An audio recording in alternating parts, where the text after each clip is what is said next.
नमस्कार, मधुबन गार्डनमध्ये स्वागत। परवा नर्सरीत जांभळ्या रंगाची फुलं असणारं हे रोपटं लांबून सुद्धा लक्ष वेधून घेत होतं। गडद जांभळ्या रंगाची फुलं खूपच आकर्षक दिसत होती। हे झाड हिंदीमध्ये बेगम बहार आणि इंग्रजीमध्ये प्रिन्सेस फ्लॉवर, ग्लोरी फ्लॉवर या नावानं ओळखलं जातं। टिबुचिना उर्विलिना हे याचं वैज्ञानिक नाव आहे। आता नर्सरीतून घरी आणल्यावर याचं लगेच रिपॉटिंग न करता 8 दिवस आपल्या बागेतल्या वातावरणात सूट होण्यासाठी सावलीत ठेवून दिलं। आठवड्यानंतर आता रोप लावण्याची तयारी। बागेतील माती, खत कोणतंही, शेणखत, गांडूळ खत जे असेल ते, कोकोपीट आणि वाळू हे चारही सम प्रमाणात घेऊन सगळं एकत्र करून घेऊया। त्या मिश्रणात बुरशीनाशक टाकूया।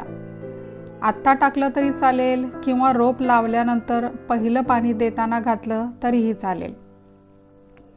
सोबत मी एक कुंडी भरून वाळलेला पाला घेतला आहे। 12 इंचाच्या मातीच्या कुंडीला तळाशी छिद्रे आहेत। त्यावर विटांचे तुकडे ठेवूया, जेणेकरून पाण्याचा निचरा होईल पण माती वाहून जाणार नाही। आता अर्ध्यापेक्षा जास्त कुंडीत वाळलेला पाला भरूया। त्यामुळं कुंडी वजनाला हलकी होते आणि कालांतरानं या पानाचं खत तयार होतं। ही पानं घातलीच पाहिजेत असं काही नाही, तुम्ही नेहमीप्रमाणे कुंडी भरू शकता। थोडंसं पाणी शिंपडून चांगलं दाबून भरूया। आता त्यावर तयार केलेलं आपलं पॉटिंग मिक्सचर टाकूया। कॅरी बॅग काढून टाकून माती मोकळी करून घेऊया। माती खूप घट्ट आहे, त्यामुळं थोडा वेळ पाण्यातून ठेवून काढूया।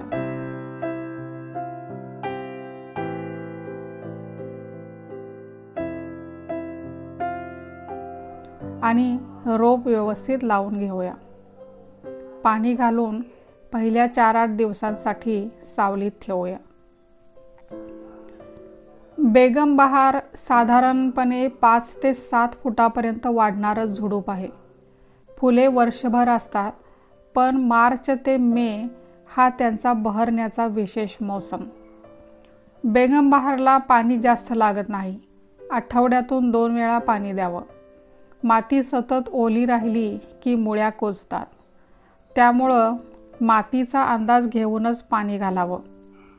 या झाडाला दिवसभरातला 6 ते 8 तासांचा सूर्यप्रकाश आवश्यक आहे। उन्हाळ्यात मात्र डायरेक्ट ऊन लागणार नाही याची काळजी घ्यावी। आता या झाडाची अभिवृद्धी कशी होते हे पाहूया।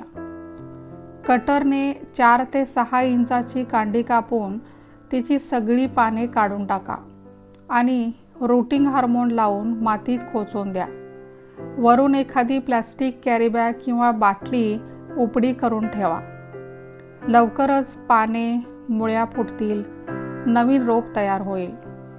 बेगम बहारची पाने मखमली हिरवी आणि 4 ते 6 इंच लांब अशी असतात। लाल रंगाच्या शिरा पानांचं वेगळेपण दाखवतात।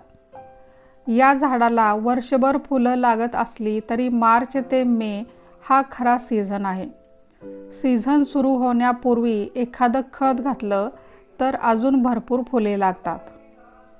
आणखी एक महत्त्वाची गोष्ट म्हणजे झाड छोटं पण टुमदार राहण्यासाठी आणि फुटवे भरपूर फुटण्यासाठी प्रत्येक वेळी फुलं लागून गेली की त्या फांदीपासून खालची 2 पाने सोडून झाडाचं पिंचिंग करावं। एका फुलामागोमाग भरपूर कळ्या असतात। तो संपूर्ण बंच फुलून गेला की शेंडा हाताने चिमटून काढा।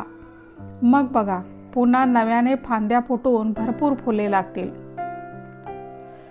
बेगम बहारला सहसा कीड लागत नाही, पण क्वचित कधी एफिड्स आणि मिलीबग असू शकतात।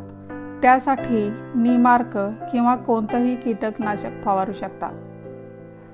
झाड दगावण्याची 2 मुख्य कारणं म्हणजे अति ऊन आणि रिपॉटिंग नंतर रूट रॉट होणं। या दोन्हींचा समतोल साधता आला पाहिजे। फक्त दिसायला सुंदर आहे म्हणून प्रिन्सेस नाही, तर तिचा सांभाळसुद्धा तसाच काळजीपूर्वक करावा लागतो. वर्षभर हिरवगार आणि गडद जांभळ्या रंगाची फुलं देणारं बेगम बहार नक्कीच आपल्या बागेच्या सौंदर्यात भर घालते. माहिती आवडल्यास लाईक, कमेंट आणि शेअर करा. सबस्क्राईब करा. धन्यवाद.